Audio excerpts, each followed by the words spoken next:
Stop loss, vous en avez marre de ne pas comprendre pourquoi vos POS se font transpercer. En réalité, 90% des POS sur le marché ne marcheront jamais, et ça, c'est grâce au principe de l'EPA et de l'IPA. Bienvenue dans cette semaine 4 de Mercure FX. Là, vous allez trouver beaucoup de réponses à toutes vos questions. On commence la semaine 4, c'est parti. Mais avant toute chose, n'oubliez pas de vous abonner à la chaîne YouTube, on va chercher les 5000 abonnés, et rejoignez le Telegram en description. Premier lien en bio. C'est parti, on commence dès maintenant. Donc les gars, nous voilà sur la semaine 4. On va commencer par le principe de l'EPA et l'IPA. C'est un principe qui va vous permettre de comprendre pas mal de petites choses. On l'a déjà abordé sur la chaîne de façon brève, et là on va voir ça un petit peu plus en détail. Je pense que ça va pouvoir vous aiguiller de la meilleure des façons. Donc on va commencer tout de suite, et vous allez comprendre que c'est un concept super important, parce que 90% du marché ne réagira pas à vos IPA, donc à vos zones d'inefficience, autrement appelées vos imbalances. Et on va voir dans cette vidéo pourquoi vos imbalances ne réagissent quasiment jamais. Cette vidéo, elle est vraiment super importante, restez bien jusqu'à la fin parce que vous allez comprendre énormément de choses, et je pense que c'est le concept le plus important à comprendre dans le trading. Ça va vous éviter vraiment beaucoup d'erreurs. L'efficience de marché, super important. Donc c'est un état qui est produit avant un moment de déséquilibre. À chaque fois que le marché va se déséquilibrer, c'est parce qu'avant il était équilibré. Donc si vous voulez, l'équilibre crée le déséquilibre, et le déséquilibre est voué à être rééquilibré. C'est-à-dire que l'état, il déteste l'inefficience, on va le voir juste ici. En revanche, l'efficience, ça représente le transfert d'argent. Si vous voulez, c'est comment on va pouvoir faire évoluer le prix. Donc je vais vous prendre un petit exemple pour que vous compreniez le principe de l'efficience.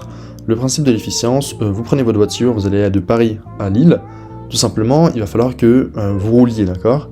Eh bien, le fait de rouler, c'est ce qui vous fait avancer. Ce qui fait avancer le prix sur le marché, c'est l'efficience, d'accord? L'inefficience, c'est un petit peu comme si vous étiez en roue libre avec une voiture, d'accord? Vous êtes voué à revenir dans un état où vous n'êtes plus en roue libre pour faire avancer la voiture de la bonne façon. Bon, c'est exactement pareil le marché. Vous avez absolument besoin d'être efficient pour que le marché avance de la bonne façon. Donc vous, et la majorité des gens, et c'est ce que je vois beaucoup sur YouTube, et c'est ce qui est beaucoup transmis dans pas mal de visions, c'est que l'inefficience de marché, c'est quelque chose sur lequel on peut se reposer. Alors que absolument pas, c'est le concept, je dirais, le plus dangereux et auquel il faut faire le plus attention. En revanche, l'efficience de marché, c'est le meilleur endroit pour se passer et pour pouvoir justement prendre le train et la bonne route, parce que après de l'efficience, on aura du déséquilibre. Donc l'efficience de marché, c'est la mise à break-even d'un buy to sell ou d'un sell to buy pour qu'on ait un petit peu plus d'aspect technique. Je pense que vous avez compris un peu le principe de l'efficience. La métaphore avec la voiture ou l'analogie avec la voiture est très importante à comprendre, parce que c'est un petit peu contre-intuitif à tout ce que vous avez déjà appris sur YouTube, etc. L'inefficience de marché, c'est dangereux, l'efficience de marché, c'est ok. Donc l'IPA, c'est un état qui n'est pas efficient, donc c'est un déséquilibre produit par une injonction de volume importante. Et donc cet état, il est détesté par le marché, puisqu'il laisse des ordres perdants, et par conséquent, nous redeviendrons efficients. Votre but ici, c'est de rentrer avant qu'on soit en déséquilibre. C'est de rentrer à l'endroit où il va y avoir l'injection. Lorsqu'on reviendra à l'équilibre, vous allez voir, souvent on va juste avoir un petit mouvement, boum boum, et on se fait stop loss. Voici pourquoi on vous parle tant d'imbalance. Donc je pense que vous commencez à le comprendre, on vous parle tant d'imbalance parce que c'est un concept qui est répété encore et encore, c'est un lieu de réaction, c'est pas compliqué à comprendre, mais c'est un petit peu plus complexe que ça dans le fond, et c'est pour ça qu'on va le voir dans cette vidéo. Donc un imbalance, ça veut tout rien dire, parce que tout simplement, il y en a qui seront juste comblés, et il y en a d'autres qui vont servir de point d'appui. Ceux qui vont servir de point d'appui, ce sont ceux qui vont être effectifs dans l'efficience, dans le transfert d'argent. Ceux qui seront juste comblés et qui vont être des mises à break-even et qui vont vous donner des réactions, des fausses réactions, et notamment des trappes dans le marché, eh bien ce sont 90 à 95% de toutes les zones d'imbalance du marché. Donc c'est pour ça que c'est important de comprendre la narrative de fond, parce que la narrative de fond, les politiques monétaires, c'est ce qui va permettre de trader dans l'efficience du marché. Donc c'est pour ça que c'est super important de comprendre la narrative de fond. Sans la narrative de fond, donc sans les politiques monétaires, sans avoir le bon biais, vous allez très souvent vous tromper, puisque vous allez regarder les mauvais imbalances, et les mauvais imbalances, c'est pas compliqué à trouver, il y en a 90% dans le marché. Pour trouver les 10% bons, il faut absolument trader dans l'efficience de marché, avec votre marché, et pas trader dans votre roue libre, quoi. C'est pas bon.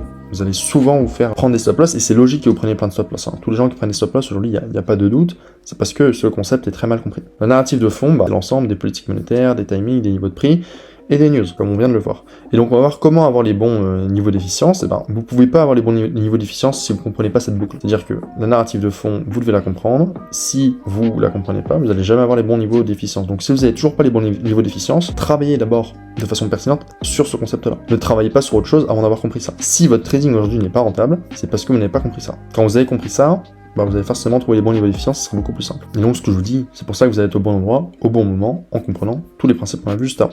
Vous pouvez scale jusqu'à vos targets, c'est ce qui vous permettra donc d'acheter cher et vendre peu cher. Bon, ça c'est un autre niveau, mais on verra par la suite. Mais ce que je vais vous dire par là, c'est qu'une fois que vous avez compris votre narrative de fond, vous pouvez utiliser les bons imbalance. Donc vous tradez avec l'efficience de marché et non l'inefficience de marché, vous êtes toujours au bon endroit au bon moment, et ça vous permet du coup de scale vos targets, comme je l'ai montré juste ici, au bon endroit. Et après, en comprenant cet effet de efficience-inefficience, vous pouvez du coup même comprendre comment acheter le prix peu cher et le vendre quand même, et l'acheter cher et le faire en sorte qu'il soit quand même acheté. Donc voilà pour cette partie imbalance, j'espère que vous avez compris, je vais essayer de vous faire un petit résumé là, bref, en 30 secondes pour que vraiment vous compreniez ce qu'on a vu ensemble, et que ce soit beaucoup plus limpide sur les graphiques. Je vous refais le schéma très facilement. L'IPA et l'EPA, c'est comme une voiture. Si vous voulez avancer, il faut que ce soit efficient. Si vous êtes en roue libre sur votre voiture, il n'y a plus d'efficience. Votre voiture, elle avance, mais elle va pas tenir très longtemps. C'est la même chose avec le trading. Vous devez être efficient pour avancer dans la durée et de façon pertinente.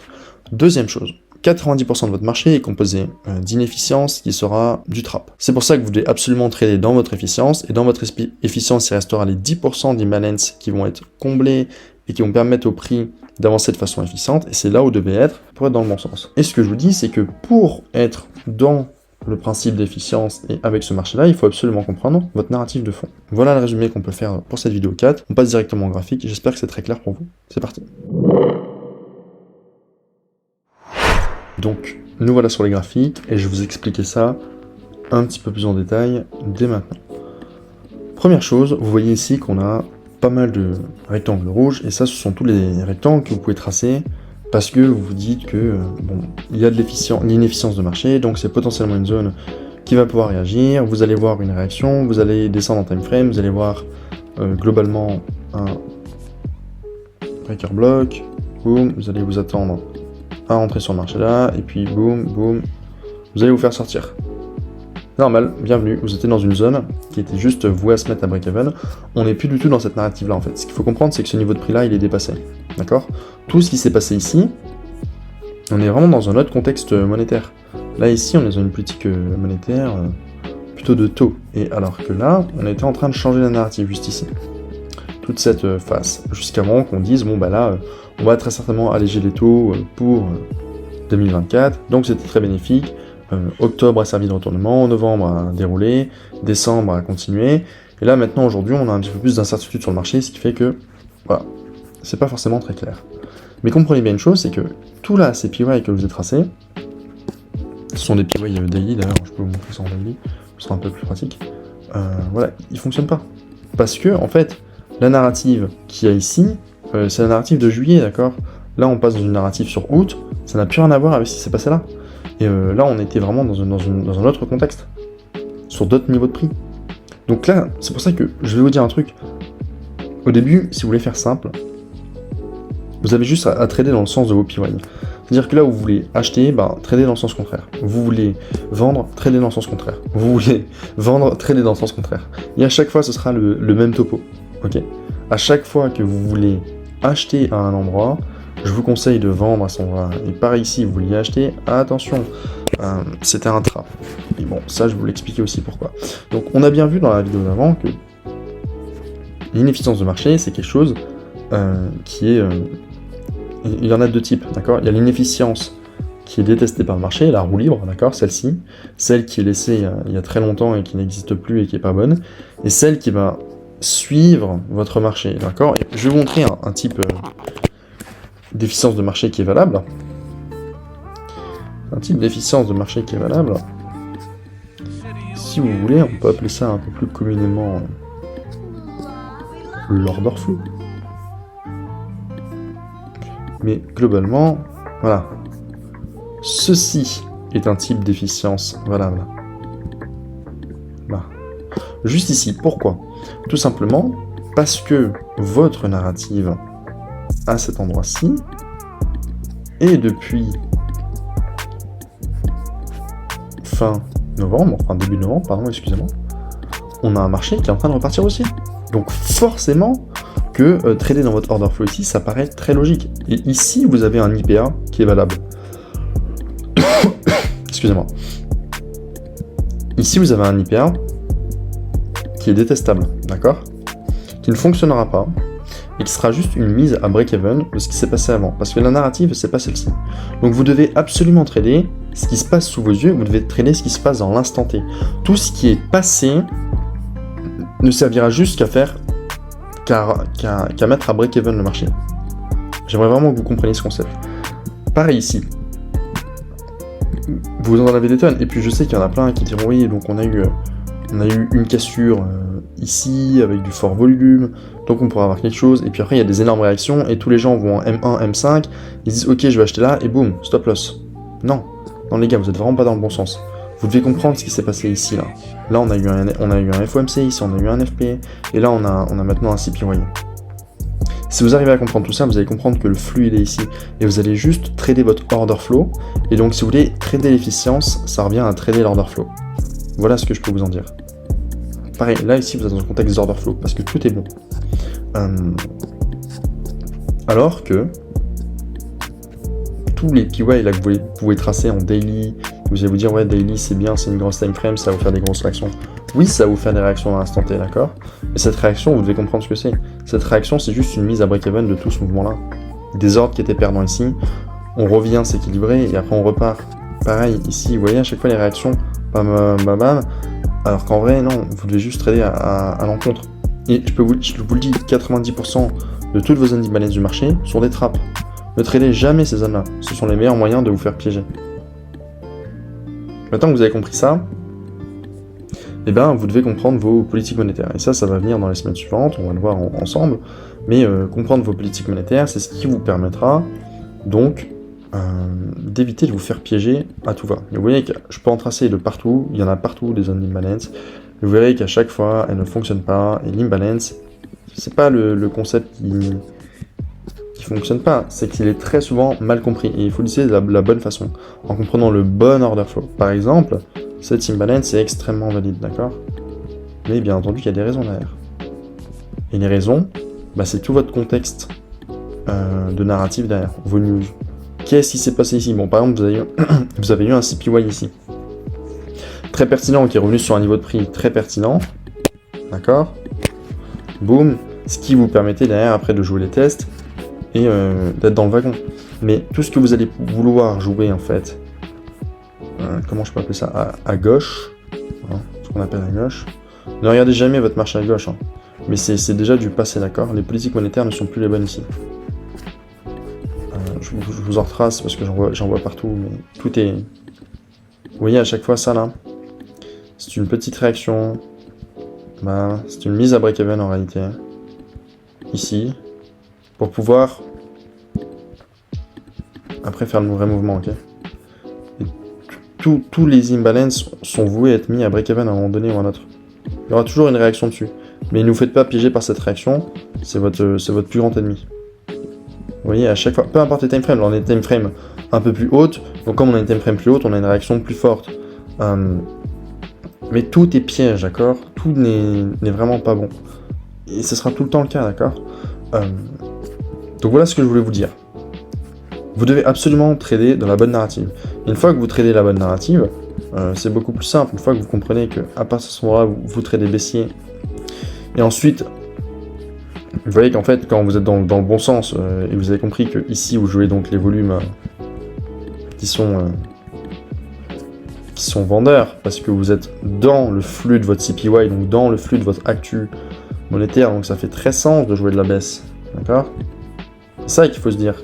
Et vous devez même en être sûr, parce que vous avez toute l'actu monétaire qui vous le dit. Mais après, tout le reste, là, c'est du bullshit. Vous voyez, tout ce qui est achat. Et après, à un moment donné, voilà, on revient sur à nouveau des nouvelles politiques monétaires. Donc, à un moment donné, ce qui était dit ici n'est plus forcément vrai là. C'est ce qui fait qu'il y a un changement. Donc là, ce que je voulais vous dire. Vous devez attendre, vous devez trader votre efficience de marché dans sa construction. Je vais essayer vraiment de vous donner un exemple, mais par exemple, voilà. Ici, vous avez eu une news économique, d'accord? Ok, boum, boum, boum. Vous devez trader. Et cette news économique nous donne des informations sur la suite. Vous devez trader en suivant ce qui s'est passé ici, d'accord. Tous ces imbalances ici sont right, sont good. Lui aussi l'était, malheureusement on n'est pas revenu dedans. Attendez, je vais essayer de bien vous retracer ça. Voilà. Celui-ci était parfait. On est revenu dedans, vous voyez, très parfait. Boum, boum, boum, c'est parti. Voilà. Mais à partir du moment où on a eu ce NFP, d'accord, qui est venu vous faire quelque chose de très important, tous vos imbalances qui sont à gauche, là, ne sont plus utiles et ne marcheront jamais. Vous voyez, ça ne marchera pas. Hein. Donc vous devez trader absolument ce qui se passe de façon factuelle dans le marché, et vous devez trader avec votre marché, d'accord?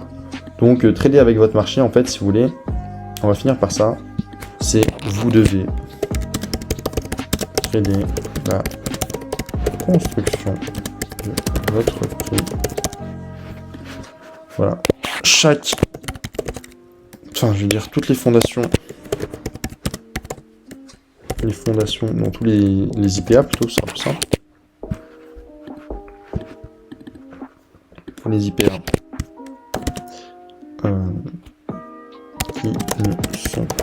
qui ne servent plus à la construction de votre prix à l'instant T sont crap. Voilà mon meilleur conseil. Vous avez du bon boulot. Je vous conseille de revoir cette vidéo encore et encore. Mais voilà, ça là, c'est vraiment la chose que vous devez comprendre. Soyez ici, ne soyez pas là-bas. Et autrement dit, je peux vous dire ça, tradez le moment présent, entre autres c'est ça, et ne tradez jamais dans le passé. Différent du passé. Jamais dans le passé. Ne regardez jamais derrière vous. Jamais, jamais. C'est vraiment pas bon. Tradez sur le moment présent. Ce qui se passe actuellement, c'est la construction de votre prix qui vous intéresse, l'order flow, couplé aux politiques monétaires, et vous serez sûr que vous serez dans le bon sens. Voilà, c'est tout pour moi. C'était Mercure. Fin de la semaine 4. Si vous avez des questions ou des commentaires, vous les posez en commentaire. Et on se retrouve dans la semaine 5. Ciao, ciao. C'était Mercure.